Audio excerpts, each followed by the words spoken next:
Tuesday night, but it's the big boys coming out to play tonight. Peps and J-Dog, first week of finals.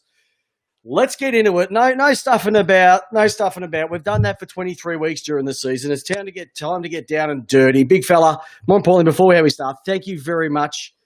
Have you come down from Cloud9 yet? I certainly have. I have, because, when your team is so successful over the past 150 years, when you've been on top of the ladder all season, I mean, what else did we expect, Peps? I don't know, mate. I honestly can't feel with you. Look, you've been on top of the ladder all year. You're one of the first football clubs ever to wear the prison bars. First, one of the big clubs to fill out prison cells with their supporters. And look, you're probably one of the first clubs to ever bring tarps to football stadiums across the country. But more importantly, you're on top of the ladder all year. I'm just so excited. I'm genuinely excited for you. And Dan, you know what we're doing? I've got to ask you: is the lid on? Is the lid on? You know what we're doing? Hey, we're on the beers, everyone. Mad Monday. Cheers. Canadian Club. Hey, cheers. Woody trip next week. And up the cans. Whoa. You're on the cans and we're on the cans. Football's fantastic, mate. It was an absolute stunning weekend of football. Yeah. I think we were just going to get into it. Can I just ask the first quick hands of the week? Can I just ask the first quick hands? I've already mentioned it. Why are you ruining the mood already? What? Why you ruined the mood already? I'm not going to ruin it. Was it the best round of footy finals ever? Was it? Yes. I can't think of a finals series where every game has been on the edge like that. I can't think of a year. It's just nuts.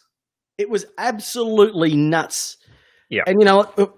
Also, to everybody out there who's listening tonight on the podcast or watching us live, we've gone live with our, we take it one step further. We do our stuff throughout the season, but we've taken it one step further.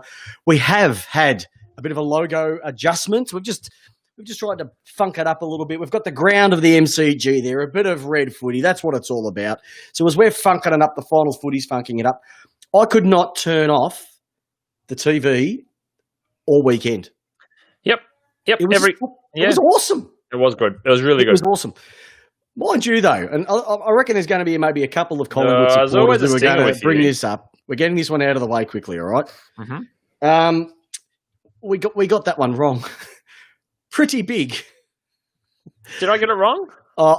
Yes. I said the length of the Flemington Straight. You said the Moonee Valley Straight. Right.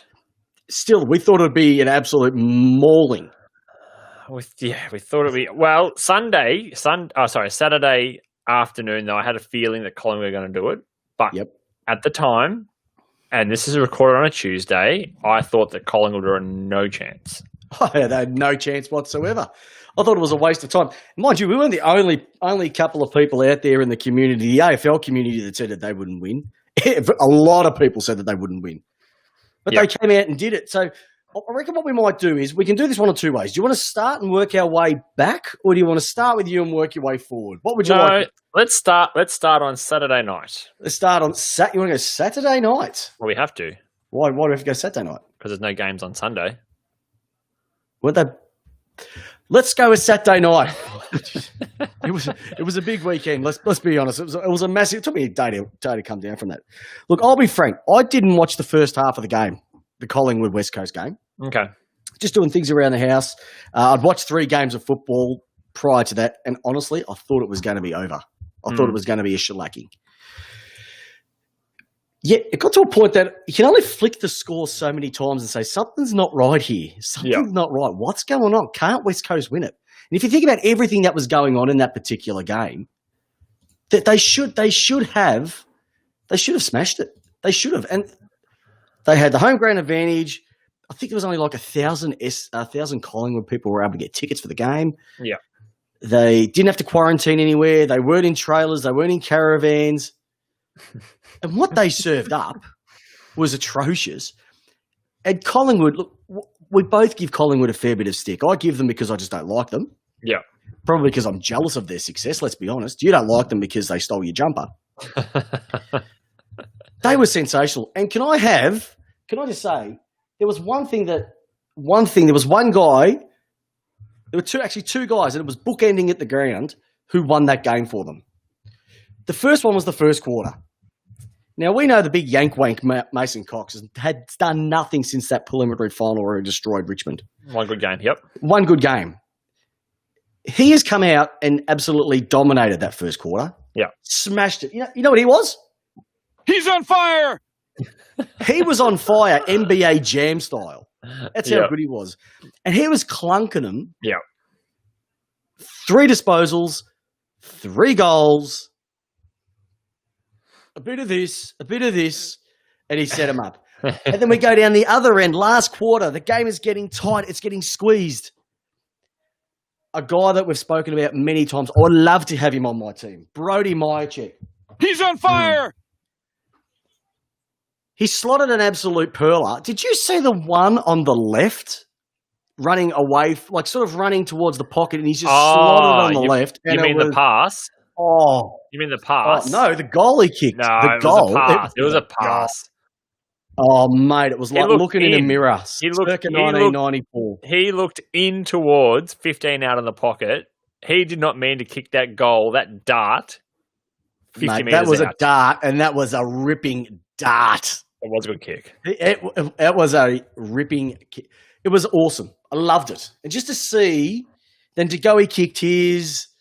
West Coast. I actually thought West Coast were in front at the end, and I didn't, because I was like, why don't they slow it down? Why don't they slow it down? And I realised they were a point behind. Yeah.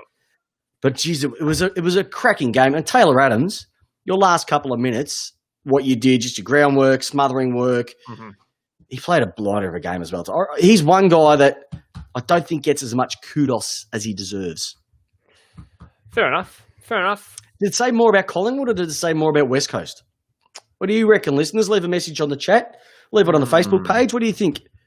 I think what was the biggest story to come out of that game? For me, it probably speaks more to Collingwood's resilience. Yep. They had the world against them, and we've seen this lots of times before, where clubs have this us against them mentality. You know, it's us versus the world mentality, and they do incredible things. And you know, this isn't on the same level as bloody solving cancer and that sort of shit, but it's a pretty incredible result for a team that was given no chance, that had to sleep in caravans and motorhomes in the car park of the quarantine hotels, to come back and beat a team that had, basically a 10-to-1 crowd ratio. It's unreal. Mate, the listeners are with us. I'm with you, Pep. That was an amazing goal by Myercheck. It was. It didn't look like missing. No. And you could just see West Coast. It was a laser. Oh. Pardon? It was a laser. He is a gun. He is their best forward. Full stop. Most consistent. I think he's still on their rookie list. I'd poach him. I'd take him. Tell me, you're telling me you wouldn't be able to find a spot for him in Port's forward line somewhere? Probably not. We've got the best power forward in the game, mate. What are you talking about? Who's Robbie Gray? Power forward. Oh, sorry. 201 centimetre man that would make you and I Stephen Motlop. beg. Stephen Motlop. Yeah, but he's got shit tats. But I wouldn't say that to his face, though. So no, that was a great game. And as I speak for West Coast, I don't know. I mean, West Coast have had that year. Like you and I called it from round 5 this year. We said that they're probably not going to make finals. They did. And then they've just fallen away. I mean, it's been an underwhelming year for West Coast. Geez, they're a bunch of sooks, though, aren't they? What do you mean? Oh, they were sooking it up having to go back to Queensland if they'd won. Well, that's what happens. You don't finish top 2. It's a joke. You don't win your I think final. they were even talking about who they were playing the week after. They'd even just bypassed Collingwood altogether. It was just monumental what they did. What they bring in, it's a stat like teams who bring in 5 players or more rarely win that week. And I think they brought in 4 or 5 for that game. I don't know why. But like I said, they were just awesome. Yeah. From like I said, I've watched the highlights of the game. I've had a good look. They were just fantastic, Collingwood. You can't fault them. No. But they didn't just scrape across. They were in it from day dot. Yeah. Well, they were in front for 80% of the game. It was only in that last bit where West Coast pinched a couple to get close, but then you have Grundy. You had like I said, Tagoe stand up, Myercheck stand up, Adams stood up. What more could you ask for? Yeah. That was simply fantastic. Question Yes, for mate. you, Peps. Yeah, buddy. What do we do? What do we do with the $1 million ruckman for Collingwood? Nick Nat gave him a bath. What do we do with someone like that? $1 million for the next 4 years. I don't know, listeners. What do you reckon about that one? Where do I go with that? All right. What do you have? 12 disposals for a ruckman? You want to know what his stats on the weekend were? You've caught me on the hop here, but yeah, we can find. I think it was the stats for it. 12, 6 and 4, or 12, 6 and 6, or something like that. He wasn't fantastic. He hasn't played good footy all year. He had 12 disposals, 6 and 6, 3 marks, 3 tackles, had 18 hitouts. Nick Nat had 25. Nick Nat had more disposals around the ground than Grundy. That says more than anything. I just don't think his work rate's up to it. Yeah. Now, whether there's an injury or he's just not up to it as he should be, because he's been playing some fantastic footy over the last couple of years. But this year, he's been a shadow of himself. Yeah. Mind you, though, at the other end of the scale, yes, Nick Nat is fantastic in a ruck sense. He just doesn't do anything else around the ground, in my humble opinion. Yeah. I think he's. If he didn't have his dreadlocks and wasn't built like a brick shithouse, no one would look two ways at him. Honestly. Yeah. I just think he's got to jump. There's not much else around. You can beat him around the ground. He just doesn't work hard. But like you've always said though, like Jack Watts was a way better pick than getting Nick Nat. Nick Nat would have gone back. Paddy whack. Nick Nat would have gone back pretty quickly anyway. It just goes to show. Have a look at this, right?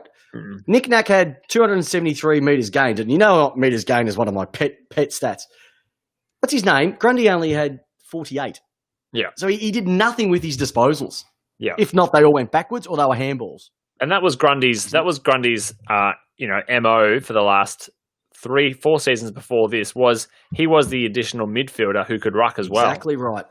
Exactly right. Well, that just sets it up for a fantastic game this week, and we're going to get into that a little bit more. But I know there's a lot of people live tonight, and this is the one that they want. This is the one that they've been hanging for. We're going to talk about the game, and I'll tell you what, I couldn't be more excited for this mob. St Kilda and all the supporters out there, congratulations. You have made it to the second week of the finals, foreign territory over the last number of years. But it was great to see the win that you had on the weekend, obviously against the Dogs. 3 points, a lot of great things to come out of this game. Now, before we get into it, we're going to address the situation that's occurred. We know Ben Long has been suspended for a week due to a high bump. Mm-hmm. Here's a comment that's come off the chat, and I'm going to put it up because it's got some validity to it. If Ben Long had played for Richmond, would he get a fine for his bump? They always seem to get a fine, especially old mate Tom Lynch. Well, oh God, I'm stuck between a rock and a hard place on this. Here's why. No, Jamie, hear me out. I know what you're going to say. We know he should have got a week. He should have got a week. But if that person was a good bloke, go. Maybe, but if that was, let's just say, Lenny Hayes, one of this year's Hall of Fame, probably would have got off. I think because he's hit him in the chin. That's yeah. But I think the frustrating thing is, and this is where it blows everyone's mind away. McRae got straight up, no issues, no dramas, all good. You have a look at what Burgoyne did in terms of the Dangerfield, Burgoyne sling tackle at the start of the year. Which one was more dangerous? I think both of them, because it might be just the way he got him was McRae just happened to absorb it better. I agree.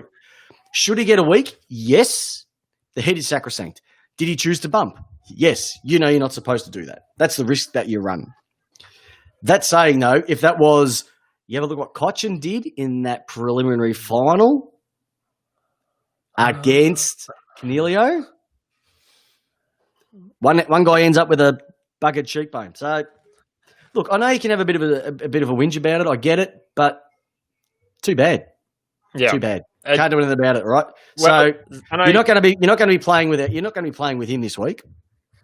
The best man on the ground has gone and done a twang string in the last minute of the game. Paddy Ryder. Yeah. Or Paddy Silver Service. It was reminding me of a guy that used to play footy with Stephen D. Carluccio. His nickname was BTR Mark II, Best Tap Ruckman Mark II. He just put it down your throat. And there's a couple of the guys on the chat tonight who know BTR Mark II, and he was an absolute superstar. And he was just putting it down his throat. Where do you want it, fellas? He was amazing. So he's not going to be playing this week. Now, I've got one other one that I have to quickly bring up, and these are quick hands for you, Jamie, and I'd like you to answer this one. Which one? Quick hands. Do you go lace out or labour? We know Jay Carlisle is not playing this week because of his partners going in to have their third child this week, and so he's not going to be playing in this week's final series. Yes. If the decision was put into your hands, would you be playing in a final knowing that you may not be able to, get back into – it may not be the last final for the year. You may not be able to get back into the state again.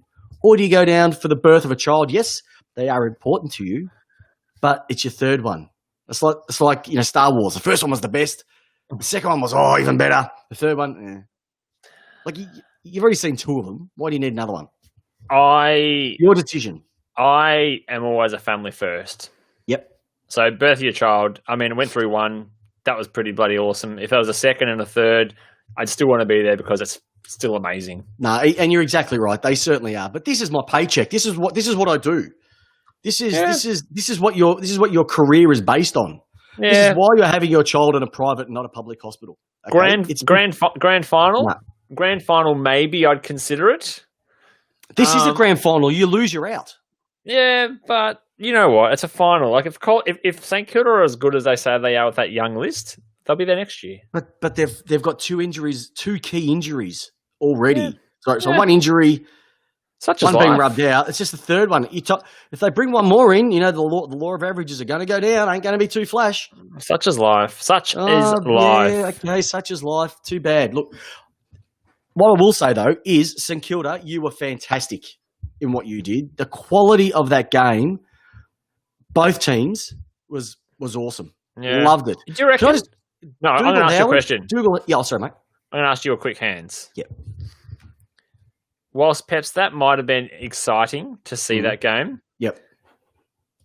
Did that game have the same finals feel as the other three? Yeah, I did. Okay. I did. Okay. I reckon the only reason why you're saying this one and not the other two, this was the only one that was during the day. Was that a day? It was a day game, wasn't it? I just felt defensively it didn't feel finals defensive. And that's your bit, and that's why, you're an absolute legend, but this is your biggest issue. I don't care about defense when it comes to finals football. I want scoring. I want bags. Yeah, I want highs. That first quarter of the Brisbane-Richmond game on Friday night was exactly that. It was just kicking bags, kicking goals. It was sensational. That's what I want to see. I don't want to see defensive snooze fest football. Yeah. Tell me if I'm wrong. Listeners, if I'm wrong, tell me. All right? What would you rather do? Would you rather have, what's his name said, Jamie, and have high-pressure defensive football? Or do you want goals being kicked, getting you out of your chair? Would you like balls up or my check specials? I'll take my check specials any day of the week. I don't know. It just had. Do you know what it had the feel of? What? And this is why sometimes Peps I have to come in and just be usually I'm the cool, calm, collected person on the podcast, and you're the excited man. This had, for anyone who watches college football versus the NFL, it had a college feel vibe to it. It was a little bit defensively. Shit was just getting through quite easily, and it became a bit of a shootout, 1-for-1. And that's what I like. But here's the thing. I like the pressure. I like the pressure of the game. But it was pressure. And I'll tell you how it was pressure. But this is the thing, Jamie. You've probably played 4 games for the Witchy two-thirds, right? You're talking to the 377-game legend of the East Keilor Football Club, ex-president, right, member. Right now. I've played finals. I've played grand finals. I've starred in all of them, all right? I know what the pressure's like. Hey, people on the chat, you know who I'm talking about. You've played footy with me. Tell Jamie how good I was. But the point I'm trying to make is this, right? I would love a shootout any day of the week because that's when the pressure really hits. Because when you've got balls coming down deep and you're on the back foot and you've got ruckman just pushing out, taking marks, kicking 5 in the last quarter, which BTR Mark II did a number of years ago in a final I played in. There's nothing better than that. High scores. That game on the weekend, and I'll tell you where the pressure comes. The pressure came in that last quarter. The pressure was across the ground throughout that entire game. But in that last quarter, the number of points that were kicked by the Western Bulldogs was out of control. You had, let's just go through them, all right? Ed Richards behind. This is all in the last quarter from a perspective of the Western Bulldogs. Bontempelli behind. You go into Ed Richards behind. You go into Josh Dunkley behind. You go into Mitch Wallace behind from about 25 metres out. Like, how many behinds do you need to kick before you can win a game? Like, there's 5 chances there. They had to seal that game. Yeah. Kudos to St Kilda. The move that they made, I'm telling you, Jamie, what Geary did. He shut Caleb Daniel out of that game. Geary. He was amazing. Peps, I think it's brave that you've come onto the podcast. You've come onto the podcast, Peps. It's brave that you come on the podcast and say that the games where you had to put your body in the line, you didn't like that much. And to become that strong half-backman, you didn't like those games. You liked the games without a man. Is that what you're saying? Pardon? You liked the games where you had no physical accountability and you could just not play on someone and not put your body in the line? No one, mate. It was... Peps, is that what you're saying? Look, I want to congratulate... I never saw my face. They were just behind me, left, right and centre. I want to congratulate your bravery for coming on the podcast and letting everyone know that. Hey, you don't get hit if you don't get hit if you don't get caught. And I just want to highlight this. Can I just show this? Yes. This is a quote. Best number 6 long sleeves to don the red, gold and blue. And don't forget the brown and gold. That's all I have to say. All right. Well, the controversial switch, the colours. Yeah, don't start us on here. That was a big day, that one.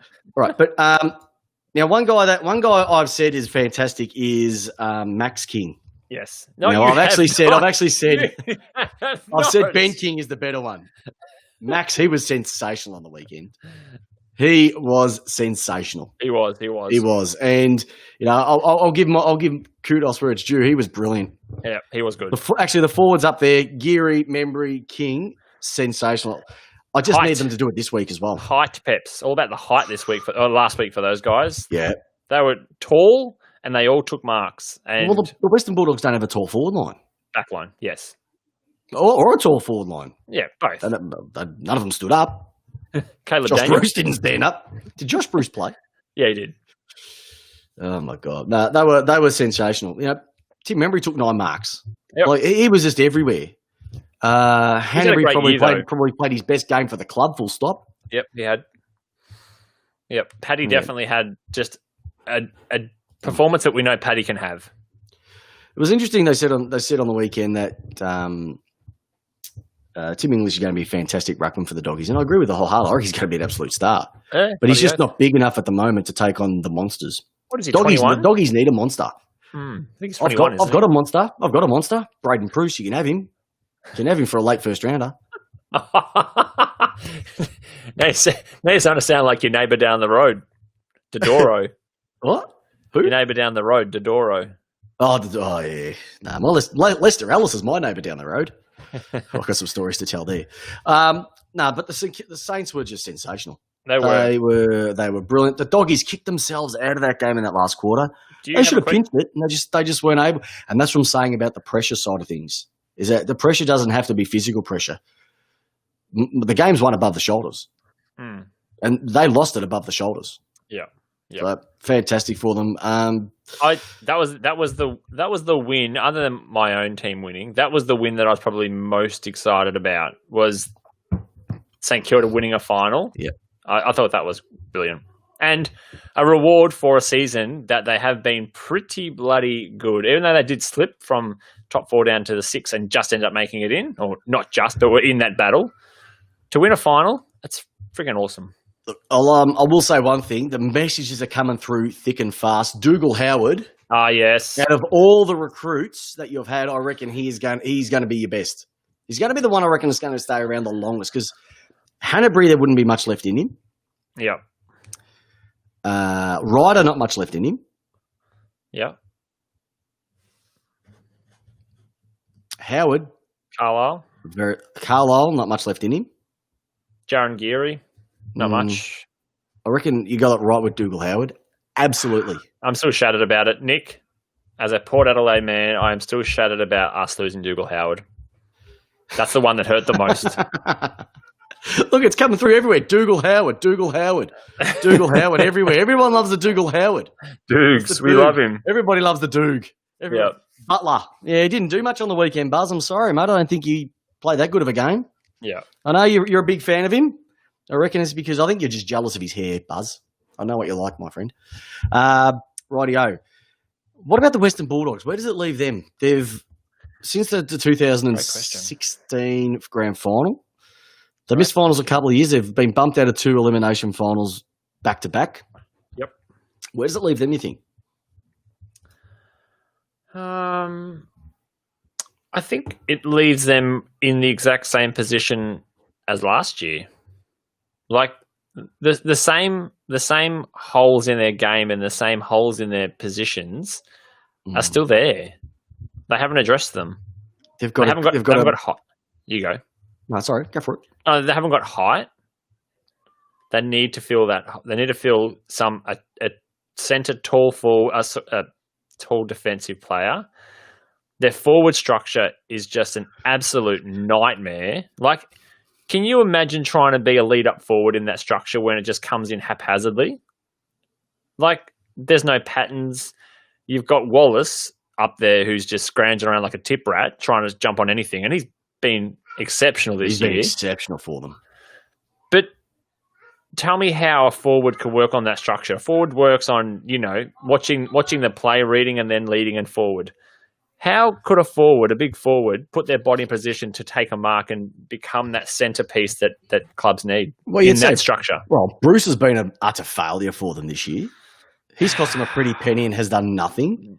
It's not Bruce. It's the structure. But that's what I'm saying. Like, there's that's one element to it. Like, he's got to be coached from a perspective there. Okay, the astronaut, you got to understand, was a backman. He's going to be good for them, but he only came back after a cheekbone. Yeah. Wallace has been sensational this year. Yeah, what's he kicked? 47 goals or 50 goals? I'll check it up later on. Yeah. People in the chat, tell us how many. We should have done our research before, but we should have known. Yeah, we should know. Look, they've got a cracking. It's funny, they've got a really good midfield. They've got a solid midfield. They've got a semi-solid back line. They just have no one to kick it to. Yeah. They've had. It's almost since Barry Hall finished up. They've had no one really down there, and they've tried people over the years to be able to do so. Remember, they got Jade Rawlings down. They had Barry Hall down there as well too. They picked up Josh Shackey as well. They had Tom Boyd. Tom Boyd played as good as he possibly could. Four exceptional matches. You'd rather play 4 stunners than 12 shockers. All right? I agree. He's got a flag. He's got a medal around his neck. No matter how many times people bag him out, he can pull out the medal and give them the giant FU. Right? Okay. Yeah, so that was a bumper of a game. Let's get on to the Friday night game, because I was on the chat on the Friday night, and this was the Brisbane-Richmond game. I don't know about you, but was that first quarter just an absolute ball-tearing, barn-bursting, physical? It was almost like those two were going to go at it pretty hard, but they almost jacked it up by about 50%. Yeah. There were big hits, risks being taken, scores being kicked. Brisbane did not put a step backward on anything. Yeah. Richmond, they just someone said it today. Has their arrogance taken them too far now? Have they gone too far with their arrogance now? Well, I want to take you back to probably 15 minutes before that ball was bounced, and when they did the lineup for Welcome to Country, and Dimmer ran across the field, had a bit of a joke with his players. Dusty turned around and said, "Where were you?" sort of thing. Had a bit of a smile and a laugh, and looked across at Fagan and the players. The Brisbane Lions players did not smile, laugh, or even glance at the situation, what was happening. And you can tell from that point that they were on, and they were up for a fight, and I loved it. I swear, if there's a team that I get excited, they're my tip now. They my tip to win it, and it's probably not a hard tip. I just think because they're playing at home, they've just got a hunger at the moment. But the way that they played, how can you have a guy? And there was a couple of things that I really stood out. This guy, he was the guy that I thought was He's on fire! Hugh McCluggage. Yeah. Oh, He just ran 50-50. up and down that wing. 50-50. He's not the greatest set shot of goal, but he just ran and just kept going and just kept going and just kept going. And he redeemed himself, by the way. Where's number 6? Like all great finals players have. Wayne Johnson, Luke Power, McCluggage, Pepper. But they were just sensational. He was awesome.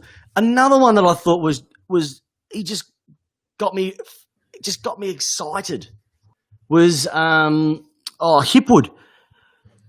He didn't do a lot, but he was making possession. He was getting marks. He was getting to the ball. It was stuff that you expected a young guy who hadn't been doing much to do something. All right, but the creme de la creme, and there were 2 of them.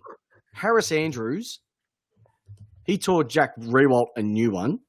Australian fullback of the year. Yep. Yeah, controversially, but you've got a guy that did not touch the ball in the first quarter at all. Just things weren't going his way. Mm-hmm. And then he comes out and finishes with 19 touches. He finishes up with 168 metres gained, so he was dishing off a lot of handballs. But he was just everywhere. Kicks a goal, and that's a true mark of a champion, of a person who he's down, has not done anything. He's got 3 quarters, the game's on the line, and he just took it to another level. He was able to just bring himself back into the game. Yep. It was awesome to watch. Yep. Awesome to watch. Nothing else to say there other than there's been quite a lot of chatter about, and I never get this name right. Don't say Chol, just Chol. I can't get his first name right. Chol. Is he in Richmond's best 22 realistically, or is he there in place of what's his face? Gone blank. Lynch? Tom Lynch? Yeah, Tom Lynch. Look, I don't watch enough Chol, to be honest. The only way that I can put it is that they needed a tall target down there. They probably put him in there as a bit of a decoy to try and get Harris Andrews to play off. It just didn't work. He just didn't get near it. Yeah. Didn't get near it at all. So it's going to be interesting what they do next week. They think that Lynch might be back this week. Would you risk him? I don't know. I think he is back this week. I don't know if you'd risk him. Dusty did nothing after half-time. Had a quiet one, didn't he? But commentators, how is that guy not floating 4 foot above the turf for the entire game? Because the amount of hot air, those commentators blow up his ass. Oh, Dusty, Bruce. It's just too much. And he did nothing. Quick hands. Yeah. Is Marlon Pickett's honeymoon over? Rejected! Yes. Yes. On exposed form, yes. Yeah, that's He didn't do much. He wasn't their worst. Yeah. But he could go down as the best less than 20 game player to win a premiership. Yeah. You know, he's going to be one of those. He's going to be. Is he the new whipping boy for Richmond? Do you think? Is that where you can see him becoming? I don't know. Every team needs one. Every team needs one. Certainly. I think it's just more along the lines of he just hasn't taken that next step. Yeah. Maybe he thought, play one game, win a flag. That's all I need to do. Well, he took a good step at the grand final and did a blind turnaround. No one. Yep. It was a good blind turn though. But no, look, you just go through there. They've just got winners everywhere, and it's the no names. Jared Lyons, led the possessions. McCluggage was up there as well. I mean, Daniel Rich, I reckon probably the best kick in the league. Yeah. He's just got a boomer, and he doesn't look like he's going to. He's had 600 metres gained. I love the fact we're now into finals and you're starting to quote the stat that you hate the most. Like that. I know, because I've got to sound like I know what I'm talking about. Sorko did his thing. Do you know who I'm really happy for? Stephen Martin. Like, he did leave the D's because he was stuck behind Jeff White. And then he's been nothing but sensational since coming up here. And I really, if there's anyone I want for them to win a flag, it's him, because he has just been brilliant. And he's really beaten over the 5 years now. He's really beaten. Who's that? Stephen Martin. Oh, no. I can't think of a time when he gets smashed, ever. No, he doesn't get smashed. He doesn't get smashed. I just think that the way that they address their football up there at Brisbane, they are the complete opposite of Richmond. Richmond are very system-based, and the best way to break a system is to throw a cat amongst the pigeons. Yep. How good was Lachie Neale's goal from outside 50? You know the best part about that goal was? It was these ones, the eyes. Like, looking to go, all right, I've got to find someone who's going to give it to it. And he went, bugger it, I'll do it. And it did not divert off 3.5 meters each side of the goal. It just went bang, straight through. And he was just like, how good. This is what it's all about. This is what it's all about. So what about Richmond? Richmond have got a tough one coming up this week. We're going to get into that in a moment. Yeah, we will. What about Richmond? No, I'll save that question for later. That's maybe another question we can ask for when they come up against the next person. When we talk about the next bit. All right, we'll get to the next bit. I'll save that point. All right, this is if I had a drum beat on this, I'd play it, because this is the one that we've been hanging for. It's Jamie's game. It's the Jamie game. It's sexy time. It is sexy time, my friends. It is Jamie's game on that Thursday night. Look, I'm not going to. This is your time to shine. I'm going to give you full screen, full shivers to talk about. Just tell us what it was like watching that game, because I know everybody was excited for it, and it was a bit of a snooze fest at the start, but it just developed into something that was, mind you. I rang you and I rang one of my mates who was a Geelong supporter. Yeah, and both of you were very nervy. Yeah, very nervy. To the point you almost told me to get off the phone in the nicest way possible. And my mate Chrissy Boyd did all the same things. So tell me, you give your review on this one, mate, because this is your time to shine. Well, my review is, so Thursday night, it's 7:00. I'm just, all day, I'm pacing. I'm just thinking about the game. I'm going, we've played them 16 times. We've only won 3 of the last 16 times against them. Like, it's just been a horrendous record. And I'm going, how are we going to do this? I know that we spoke about it on the Tuesday, saying that we won't get beaten by 10 goals again. We're going to learn a lot from that. And I was quietly confident, but I was also nervous knowing that history was against us.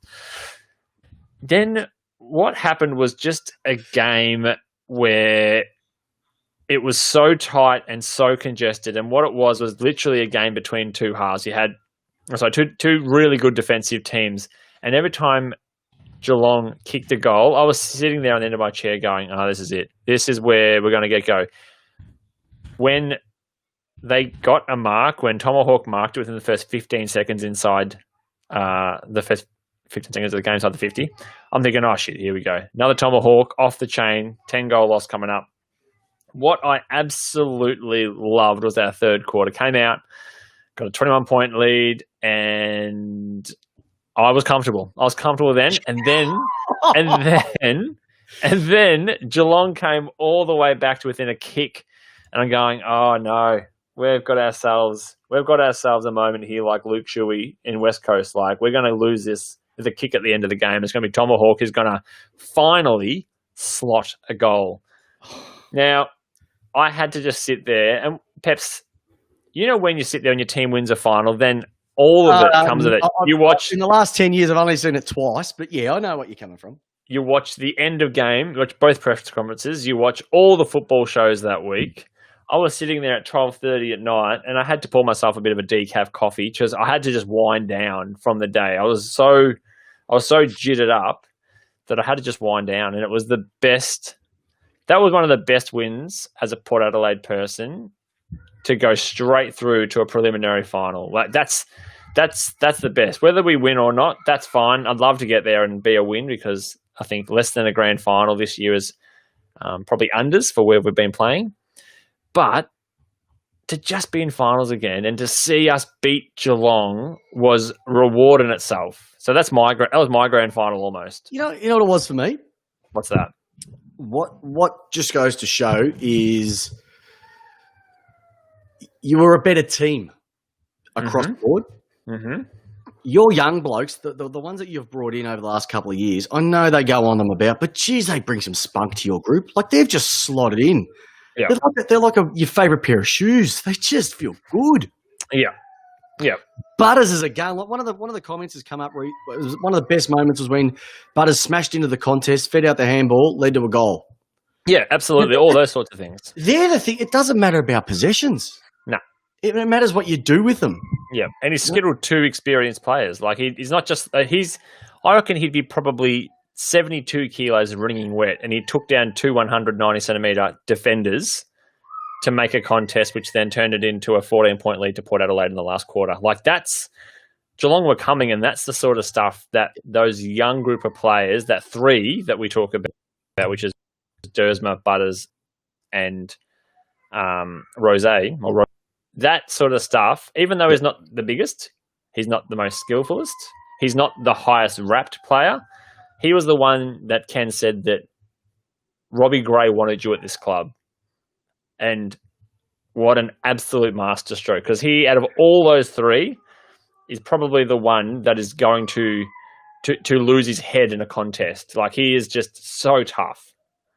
I remember, I think it might have been, I'm really clutching at straws here when I say this. I'm going to put you back on a normal view. Put normal. Go normal. We need 2 of us. Because people want to see us, right? But how do I do this again? Oh, back to this. Back on? How do we do it? There we go. All right. There you go. I think it might have been Lee Matthews said this years ago. And if I get it wrong, I apologise. But it was something along the lines of this, is that during the season, it's your top 6 players that win your games. Yeah. But in finals, it's your bottom 6 players that win your finals. Mm. So can I ask you, who would be your top 5 players at your club? Off the top of your head. Yep. Travis Boak, Robbie Gray, Dixon, Zach Butters, Rockcliffe, and Jesus, half. I'd probably actually remove one of those. Zach Butters, I'd probably put in there like a Tom Jonas and a Darcy Byrne-Jones. Okay. So they're your guns. They're your best players, all right? Yeah. Here's your best players from the weekend, and it just puts it into perspective how good your club was. Rockcliffe. Of course, Wines as well. Yes. Pal Pepper. Yep. Ebert. Motlop popped up and played his best final. I don't know how. Like I said to you last week. Wines, Thighs, Harlett, and Butters. Now, if I told you that was going to be your best 6, you'd have told me to bugger off quite quickly. That's it. Yes. Now, let's have a look at it from the Geelong perspective.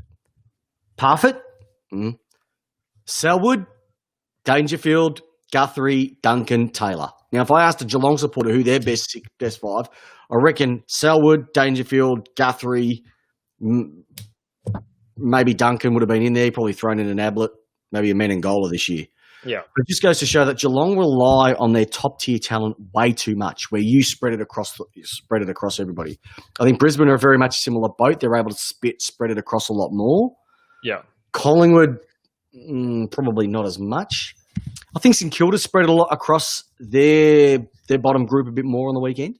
What's funny though, Peps, is like, I know you said, there's players that are like the Eberts and the Power Peppers and the Wines, and like, look, I freaking love. There's no one who loves Ollie Wines more than I do, but I think when I sit back, because I'm so deep in Port Adelaide, I look at all the deficiencies of those players, and I don't see what the absolute gold they bring where other people see it. Like I look at Geelong's outside, and I go, geez, there's so much. Like, those players who are from number 6 down to number 10 are so much better. But it's interesting to hear all those people talk about those extra players, because I just see Brad Ebert, I just look at him and go, sort of a nothing half plotter. Ollie Wines butchers the ball. Sam Power Pepper doesn't have a great disposal and goes missing. I think of all the problems. But your and our footy community here on the Lace Out chat can see the absolute gold in them. I spoke to last year when I interviewed Tom Hunter when he was coach of the Richmond women's team. Funny enough, their draft is on tonight, so hopefully we might have some news moving into the tail end of the show. And he said, highlight their efficiencies and don't worry about their deficiencies to a degree. Like if the guy's a gun kick on his left foot, get into a position where he can kick it more on his left foot, and don't spend time worrying about what he can't do. Worry about what they can do. And I think that's the issue with a lot of people these days. It's always what they can't do, what they can't do, what they can't do. Yeah. Focus on what they can do. Okay, Wines, he butchers the ball. Okay, we know that. What does he do well though? If you put a football between him and 4 other people, he will smash those 4 people to get it. Correct. Okay. And they're the things I think we need to focus on more. Focus on what they can bring to the table and what they can't. But that's Because sometimes you know what will happen? Eventually, their deficiencies will become smaller. Okay. I will say this. Port Adelaide over the last 8 weeks, if I look across that team, like I just look at nothing but really even players now across the field. Yeah. Well, we've got our stars. Like we've got, like every team in the AFL these days, if your midfield doesn't fire, then your team's stuffed. But I go, you know what? There's some players in there across the likes have just been slaying their best seasons. And that's all you can ask for, I suppose, from a premiership contending team. Mate, you're playing finals football. What more can we go from? It's just awesome. Look, we've still got stuff to talk about. It's already, we're pushing late already, and we've just finished the recap of the game. So I'm going to plow through a couple of things. I'm going to throw some quick hands at you, if you don't mind. All right. The first quick hands I want to throw at is where is it? Okay, quick hands. Who needs to rebuild their list the most? Is it the Hawks or the Swans? I think it's going to be the Hawks. Hawks average age is 26, Swans is 24. Yep. I think from the aging community side of things, you probably say the Hawks. Yep. When Buddy leaves, it's going to make a dip. Buddy and Kennedy are going to be massive outs when they leave. And I reckon they've got about 8 to 9 players that are in between the ages of 26 to 29 or something like that. So when you get the young kids coming in with that rebuilt list, those top players will be on that nice, sweet 30, 31, 32-ish, 31-ish. It's a bit juicy. It is a bit juicy. Now, when you look at that, and I think I mentioned it last week, can anyone answer me why they gave Burgoyne another year when Hodge, Lewis, Mitchell weren't going to be given another year, and they were a lot younger than 39. Birchall's in Brisbane's team, so. Pardon? Birchall's in Brisbane's team, so. Birchall's another one. So why is it? We'll get rid of those, but we'll keep Silk for another year. I don't get it. I don't get it. It doesn't make sense. It just goes against everything that Clarkson stood for a couple of years ago. Okay. So anyone can answer that one for me. Fantastic. Alrighty, couple of things. Hey, new hashtag. I've come up with this one. Look at this. Woo! AFL Trades 2020. Hashtag. Okay. It's going to go viral. All right, trade talk is heating up already. So if we've heard already today that Adam Saad wants to leave the Essendon and go over to the Blues. Mm-hmm. Now, that's going to be a trade that needs to be effected. So someone said it perfectly. I read earlier today that because they're dealing with Essendon will want 2 first-round draft picks, a player, a private jet, and a room at Crown for the year.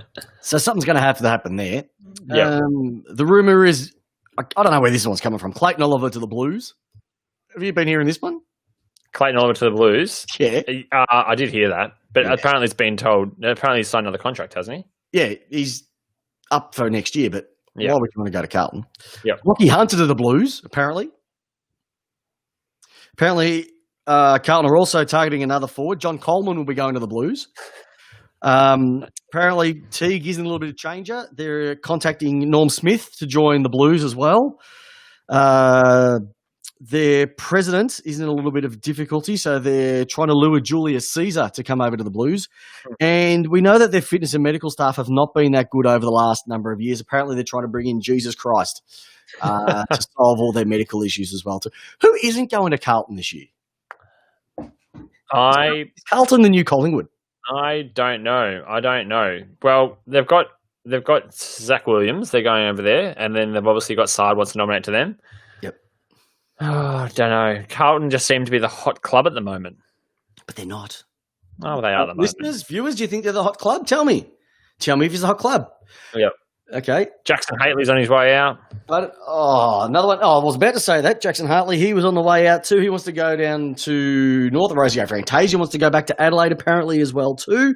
Jeremy Cameron hasn't signed. Jai Caldwell hasn't signed. Xavier Holohan hasn't signed.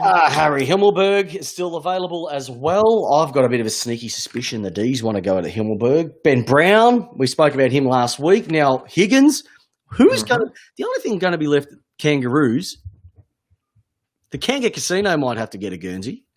You can get a game for it. You can get a game. I could probably wear this jumper and still get a game. What is North doing? They're going to have a massive off season. off-season. Going on at the moment. Massive off-season. You'll be able to see them. You'll be able to have they'll have their playing list at the Caribbean Cash and Carry. I told you, Moneyball. They're doing Moneyball. They're going to be going through their list and just picking up 11 random players. Well, they're not doing Moneyball. They just don't have any money. they have to do something. Jack Viney, you happy he's staying, Peps? Pardon? Happy that Jack Viney's staying? Yeah, I did. Look, I was happy that Jack Viney stayed. I think there was a bit of conjecture. 5 years is a long investment. But you know what? He's a hard nut. Every club has to have a hard nut. And as long as he knows his place. You know, you can understand he got dumped as captain last year. Yeah. Yep. Questions come up. Well, actually, I will too say,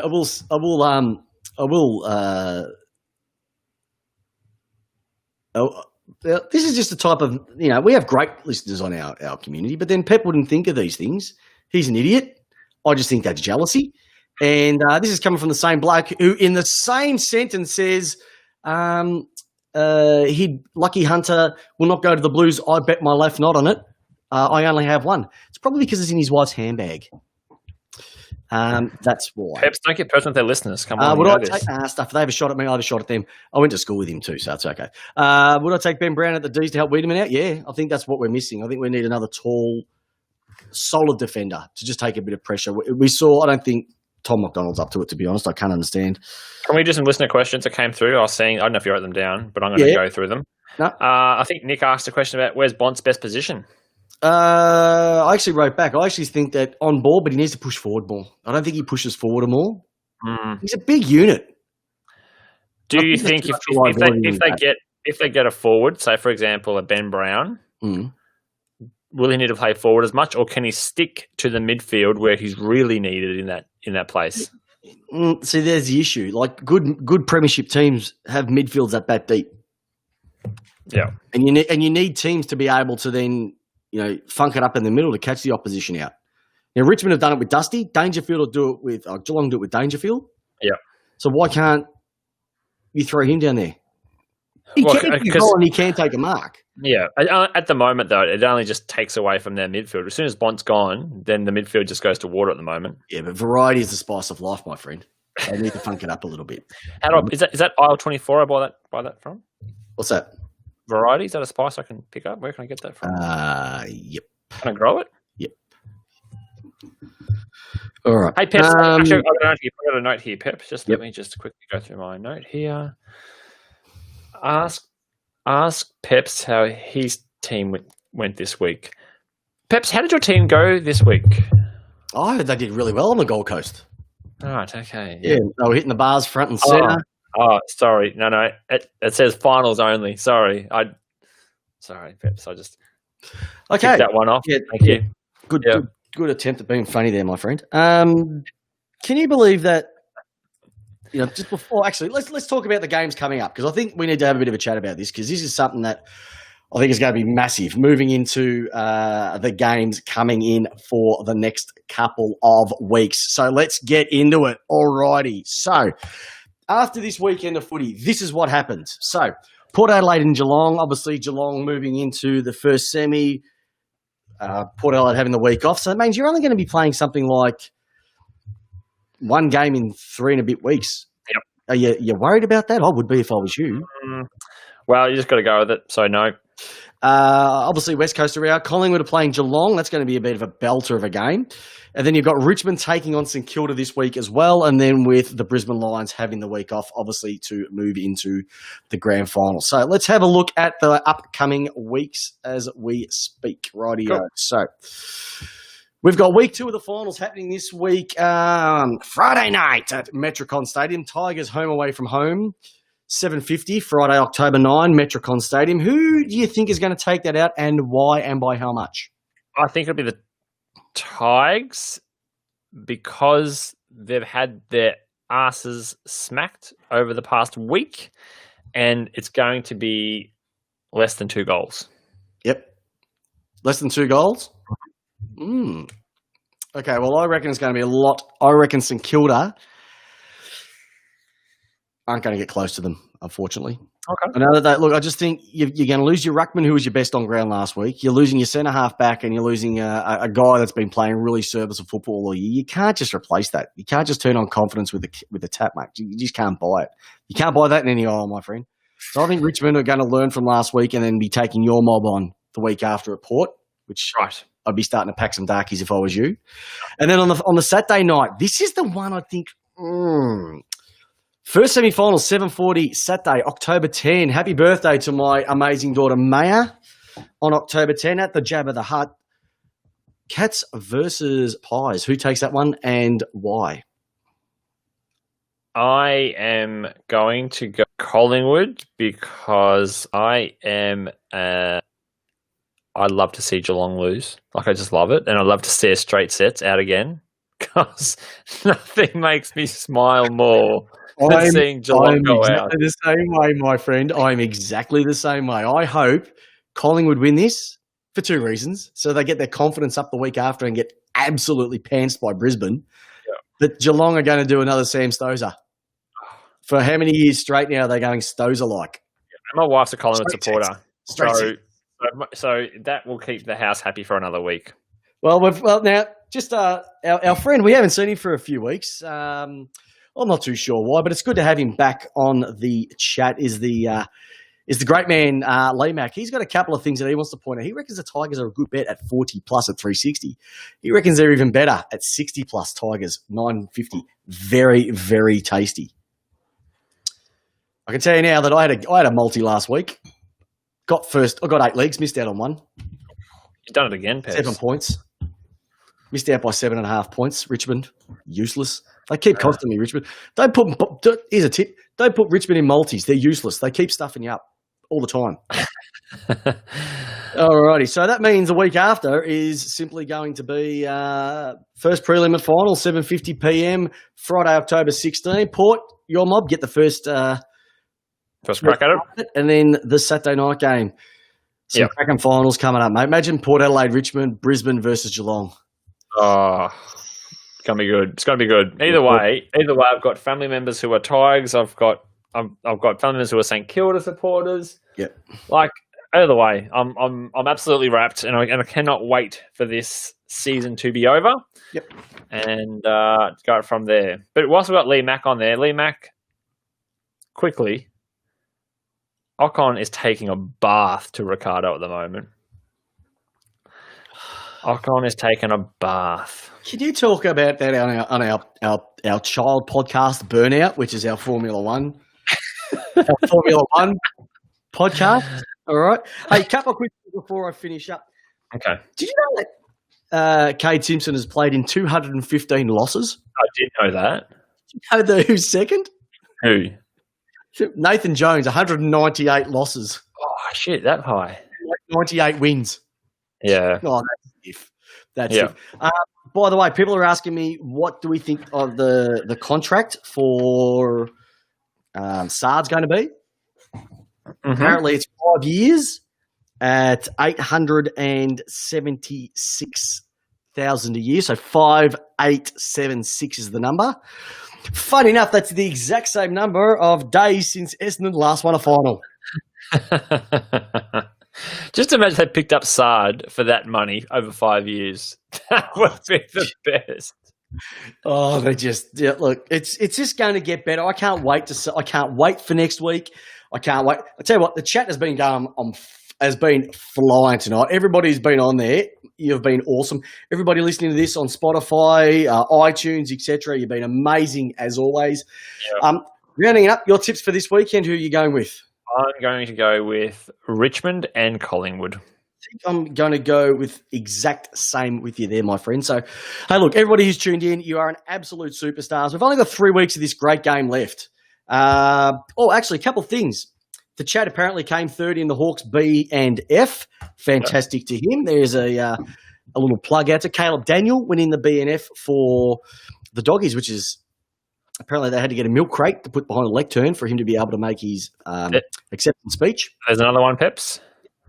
Honda's leading F1. So, yeah, there we go. Okay. And that's about it. So, any final thoughts that you want to share with the group? Anything that you want to ask before we wrap up tonight, big fella? No, thank you. Should I continue wearing the Port Adelaide retro jumper for our podcast continuing? What do we think? I reckon. Why not, mate? Why not? Why not wear it? People want to see it. Because when they see it, we forgot Judge Jamie. No, nothing. Nothing? Oh, there is things, but I can't be bothered. All right. And look, I will say that every time I see you in that, all I'll have to say is Boom shakalaka! Hey, look, just have a great week. We'll see you this time next week. Like I said, tune in. You've been on the chat. We love it. Leave a review for us. Jump on iTunes. The more people that hear about us, the more people can give me shit every week and love Jamie. And isn't that what you want? So on behalf of everyone, have a fantastic week. Jamie, you've been an absolute superstar. Tell us, how do you want your footy, my friend? I like it. Lace out. Paris GP. Yes, very good league. Love it. Okay. Go Port. And have a great week, listeners. We'll see you next Tuesday. See you, everyone.